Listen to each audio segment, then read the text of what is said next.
अभी जो अब इलेक्शन आएंगे, हमारी नज़र में है सबका हिसाब होगा और गिन कर होगा, चुन कर होगा। नहीं, इस सरकार के लिए झोली पसार के वोट मांगे थे, और अगर हमारी किस दिन के अंदर हमारी मांगे पूरी नहीं होती, बड़ा हम गुंडे हैं और हमको गुंडा ही रहने दो, और इस गुंडेपन में हमको है ना बड़ा सुकून मिलता है साहब। आप लगातार देखते हो रोडों पे गौ रक्षक रात दिन जो है गौओं की सेवा के लिए बेचारे लगे रहते हैं, लेकिन अंत क्या होता है? अंत जो आपने कुछ दिन पहले देखा, सोनू सरपंच रिवाड़ी गौओं की रक्षा करते करते भाई ने जो अपनी शहादत देती, और आज उसका परिवार और जितने भी गौ रक्षक और गौ भक्त आज यहाँ देख रहे हो, एक ही मांग के लिए इकट्ठा हुए हैं कि हमारे सोनू भाई को शहीद का दर्जा मिले और रिवाड़ी के अंदर कोई ना कोई एक ऐसी जगह चिन्हित की जाए जहाँ पे भाई की मूर्ति लगे। तो हमारे साथ भाई संजय परमार जी है भिवानी से, जिला गौ रक्षक दल के प्रधान जी, सबसे पहले तो बड़े दुख की बात है, जैसा जिस दिन ये सुना कि एक गौ भक्त जो गौओं की रक्षा के लिए पूरा रात दिन जो है अपने एक रहा, लेकिन वो शहादत उन्होंने प्राप्त की। लेकिन आज हमने पंचायत के अंदर पहुंच के देखा, युवा का खून खोल रहा था कि उसको न्याय मिले। क्या लगता है कि न्याय मिल पाएगा? देखिए, उम्मीद पे ये दुनिया टिकी हुई है, और जो सच्चा गौरक्षक होता है वो अपना कर्म करता है, और इसको आगे अंजाम क्या होगा हम उससे नहीं डरते। अगर हम आज यहाँ पे अगर इस धरती पर हैं, तो क्या पता कल को हम भी गौ माता के नाम पे शहीद हो जाए, तो उसकी कोई हमारे को चिंता नहीं है। जो सोनू सरपंच शहीद हुआ है उसको प्रणाम करते हैं, और बाकी ये जो शहादत है ये किसी की किस्मत में होती है। ये किस्मत वाला ही ऐसा गौ माता के लिए शहादत देता है अपनी, और मैं तो उसको खुशकिस्मत मानता हूँ कि उसने गाय के लिए अपनी जान दी है। और काश मैं भी सोचता हूँ कि मेरी भी ऐसी किस्मत हो, लेकिन हमारी किस्मत नहीं है, वो किस्मत वाला था। ये जज्बा तो हम हर उस गौ रक्षक और गौदल के सदस्यों के दिलों में देखते हैं जो बेचारा दिन रात रोडों पे रहता है। लेकिन बात आती है, इन्हीं लोगों को जब गुंडा बोला जाता है, इन्हीं लोगों के बारे में पता नहीं क्या क्या बोला जाता है, तो सुनने में भी ऐसा होता है कि क्या करें, इनका क्या इलाज हो। तो सर कैसे इस बात को रोका? देखिए, अगर बेसहारा गाय की अगर सेवा करना गुंडापन है, गायों की जान बचाना गुंडापन है, अगर इन जीव जंतुओं के लिए अपनी जान न्यौछावर करना, अपना समय धन अगर न्यौछावर करना गुंडापन है, तो माफ़ कीजिएगा, हम गुंडे हैं और हमको गुंडा ही रहने दो। और इस गुंडेपन में हमको है ना बड़ा सुकून मिलता है साहब, बहुत सुकून मिलता है, और ये गुंडापन ही हम चाहते हैं कि गुंडापन हमारे को लगा रहे। तो संजय भाई, आज पंचायत रखी गई थी, कुछ मांगे थी सरकार से कि हमारे भाई ने जो शहादत दी है उसको एक सम्मान मिले। क्या लगता है इन मांगों को सरकार पूरा करेगी? बिल्कुल करेगी। हमने सरकार को 21 दिन का टाइम दे दिया, 21 दिन के अंदर हमारी मांगे पूरी करनी पड़ेगी।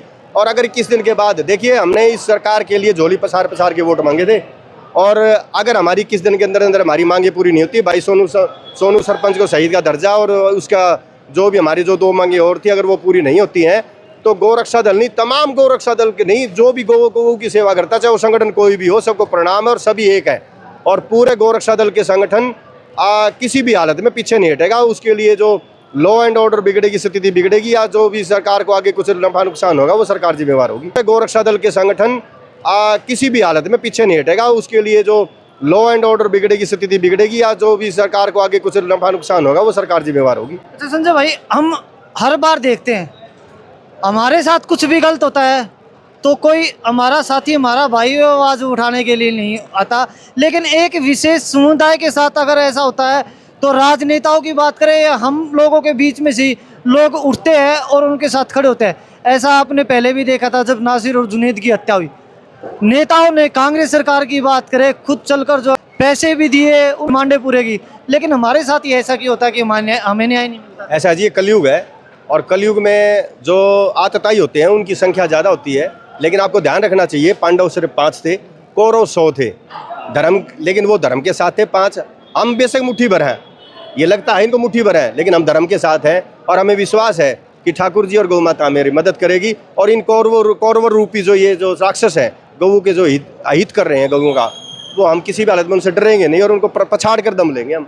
तो क्या लगता है आपको, जब जैसे हम देखते हैं कि उनके विधायक उठ के सदन में बोलते हैं और उनकी तरफ से चिल्ला कर बोलते हैं कि अब की बार कोई मेवात में घुस के देखे, क्या ऐसा विधायक, ऐसा कोई शेर दिल हमारे समाज में नहीं है? ऐसा है जी, सब वोटों की राजनीति है, वोटों से डरते हैं सब। वो सोचते हैं कि दूसरे को ऐसे नाराज ना हो जाए। और ऐसे जो जो नेता है जो इसको धर्मवीरू बोलते हैं हम, अभी जो अब इलेक्शन आएंगे, हमारी नज़र में है सबका हिसाब होगा और गिन गिन कर होगा, चुन चुन कर होगा। अच्छा संजय भाई, आपकी ही टीम से कुछ सदस्य उन्होंने सच्चाई बताई कि जब रोडों पे वो नाके लगा के बैठते तो उन भाइयों के लिए कहना नहीं चाहिए, लेकिन तेल के पैसे तक भी नहीं होते कि बाइकों से पीछा करना पड़ता है।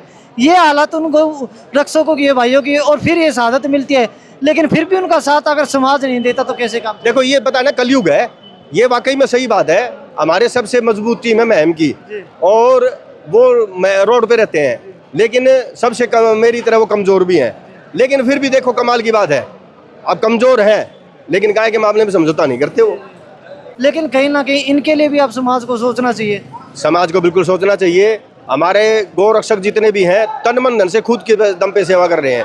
हमारे गौरक्षा दल हरियाणा की टीम में कोई चंदा नहीं काटती, कोई रसीद नहीं काटती, लेकिन अपने दम पे मेरे पास अगर 2 पैसे का भी होता तो मैं 2 पैसे लगा दूंगा, किसी मेरे भाई का 10 पैसे का भी होता तो 10 पैसे वो लगा देता है, और ऐसे करते हैं। ये तो लड़ाई है, लड़ाई लड़ेंगे, इसमें हमारे गौरक्षक पीछे नहीं हटेंगे, ये आपको यकीन दिलाते हैं। संजय भाई, आज यहाँ पे हजारों की संख्या में गौ भक्त पहुंचे थे, और यहीं से पंचायत से एक आवाज़ भी निकली है कि 21 दिन का जो समय दिया गया है, अगर आप लोगों की वो मांग नहीं होती तो यही संख्या जो लाखों में होगी, फिर जो है बड़ा निर्णय लिया जाएगा। बिल्कुल, और ऐसा निर्णय लिया जाएगा कि भी उसको बारे में ये प्रशासन सोच भी नहीं सकता। और अब की बार इन गौ भक्तों ने मूड दूसरी तरह का बना लिया है। अगर हमारे ये चेतावनी है, अगर आप हवा का रुख अगर कुछ पहचान सकते हैं, कोई समझ सकते हैं, कोई महसूस कर सकते हैं तो कर लें। अच्छा, कोई नरम दल के भी होते हैं, कई गरम दल के भी। हमने यहाँ एक संत महात्मा को देखा, उन्होंने बोला कि आज जो फैसला होना है आज ही होना चाहिए, ऑन द स्पॉट होना चाहिए, क्यों ना आज ही जो है किसी चौराहे पे जाके 4 सीटें रखे और हम लोग जो है ये शहादत जो भाई ने दी है उसका इंसाफ आज ही हो जाए। अलग अलग तरह के होते हैं जी, कई संत गरम दल के होते हैं, कई संत भी हमारे क्रांतिकारी भी होते हैं, तो सबके अलग अलग विचार होते हैं, अलग अलग वो होते हैं। लेकिन सब हमारा इसमें जो कमेटी बनी है, हम कमेटी का निर्णय मानेंगे। ऐसे कई बार क्या होता है, ऐसे निर्णयों से थोड़ा सा अराजकता फैल जाती है, वो हम लॉ एंड ऑर्डर बिगाड़ेंगे नहीं, अपनी तरफ से कोई भी कहने का मौका नहीं मिलेगा कि सरकार इन्होंने अपनी कानून व्यवस्था बिगाड़ी। तो संजय भाई, अंत में अपने गौ भक्तों को और आपकी अपनी टीम को क्या संदेश देना? मेरा संदेश यही है कि प्रत्येक गौ भक्त इस मुसीबत की घड़ी में एक है। देखिए आज के दिन हमारे गौरक्षा दल के राष्ट्रीय राज्य अध्यक्ष आचार्य योगेंद्र और आचार्य आजाद को झूठे केसों में सरकार के द्वारा बंद किया गया है, उसका भी हम पुरजोर विरोध करते हैं। आज गौरक्षा दल हरियाणा नहीं, तमाम गौ भक्त संगठन आचार्य योगेंद्र की और आचार्य आजाद की जो बेकसूर को उनको झूठा केस में अंदर किया गया है उसका सख्त विरोध करते हैं, और आने वाले समय में सरकार को चेतावनी देते हैं कि अगर उन्होंने अपना रवैया नहीं सुधारा तो किसी भी हालत में हम ना पीछे नहीं हटेंगे। और आज के दिन या तो गौरक्षक जेल के अंदर है या परलोक में है, और दोनों स्थितियों में आने वाले समय में हम इनको सरकार को चेतावनी देते हैं कि थोड़ा सा समय को भाप जाएं। ये जो तो शांति दिख रही है अभी, ये तूफान से पहले की शांति है, अगर तूफान आ गया तो काबू में नहीं आएगा ये। अच्छा, महंत जी से बात कर रहा था संत गोपाल दास जी से, उन्होंने बताया कि किसी गौरक्षा दल के सदस्य को पकड़ा एक समाज ने और जूतियों से पानी पिलाया गया, लेकिन फिर भी कोई न्याय नहीं मिला। क्या लगता है कि अब तो कम से कम जाग जाना चाहिए इस हिंदू समाज को? ये हिंदू समाज तो कई बार लगता है ना भी जगता नहीं है। मैं हिंदू समाज से पता क्या, गौरक्षा हिंदू समाज में क्या कहते हैं, हिंदू समाज में कहते हैं गौरक्षा तो हो, गौरक्षक पैदा तो हो, लेकिन पड़ोसी के घर में हो। हाँ, भगत सिंह तो हो, लेकिन अपने घर में ना हो दूसरे। हाँ, तो ये एक समाज से हिंदू पता क्या है, आप आज एक काम करो, रोड पे कोई भी का एक्सीडेंट हो जाए कहीं भी, पूरा हरियाणा में भारत में, क्या कहेंगे, गौरक्षक को बुलाओ। और अगर घर की गाय भी हो तो कहेंगे गौरक्षक को बुलाओ। कोई किसी घर में गाय भी आती है ना, किसी गौरक्षक को नहीं बुलाते, आजा दूध पिले गिलास। लेकिन गाय वो गाय क्या ना, कौन सा है रीछ, वो क्या रीछ दिखाओ तमाशा और डंडे खाओ रीछ, बांदरी का वो जो है। तो इस तरह कोई भी काम करो, गौरक्षक को ऊपर तो इन्हें उड़ाना देना, लेकिन हम डरते नहीं, इस बात की कोई दिक्कत नहीं है। तो दोस्तों, रेवाड़ी के अंदर हम पहुंचे थे। हाँ जी भाई साहब,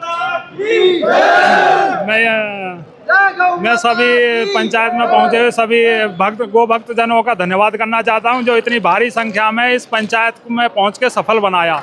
और इस पंचायत की तरफ से एक वो भी है, अल्टीमेटम भी है सरकार को कि या तो सरकार सचेत हो जाए और ये गोकशी करने वाले इन जिहादी लोगों के ऊपर कार्रवाई करे, नहीं तो ये सरकार को भी गो भक्त इस बार सबक सिखाने का काम करेंगे।